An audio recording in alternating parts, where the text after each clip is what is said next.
আজকে খুবই একটা ইম্পর্টেন্ট কথা বলবো।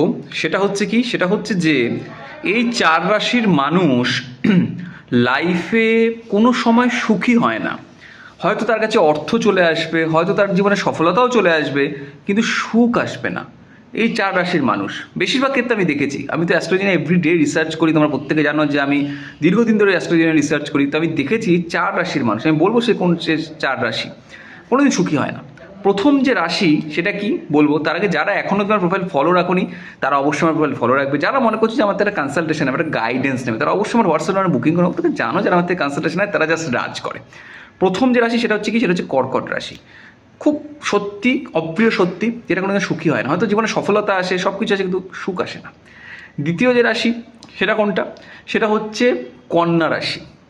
তৃতীয় রাশি কোনটা, তৃতীয় রাশিটা হচ্ছে ধনু রাশি। এবং চতুর্থ রাশি সেটা কোনটা, সেটা হচ্ছে কুম্ভ রাশি। এই চারটে রাশির বেশিরভাগ ক্ষেত্রে দেখা গেছে, 90% কেসে আমি দেখেছি যে এই বিষয়গুলো কিন্তু থাকে। কিছু কিছু সময় বৃশ্চিক রাশির মানুষদের ক্ষেত্রেও কিন্তু এই কথাটা শোনা যায়। তো এই হচ্ছে ব্যাপার। ভিডিওটাকে 25 শেয়ার, ভিডিওটাকে ফলো। যারা মনে করছে যে আমাদের একটা কনসালটেশন, একটা গাইডেন্স নেবে, তারা অবশ্যই যোগাযোগ করো। চেষ্টা করব প্রপারলি গাইড করার, এবং চেষ্টা করব জীবনে সুখ শান্তি সফলতা যাতে আসে সেটার। ভিডিওটাকে শেয়ার করো, প্রোফাইলটাকে ফলো রাখো। Thank you so much.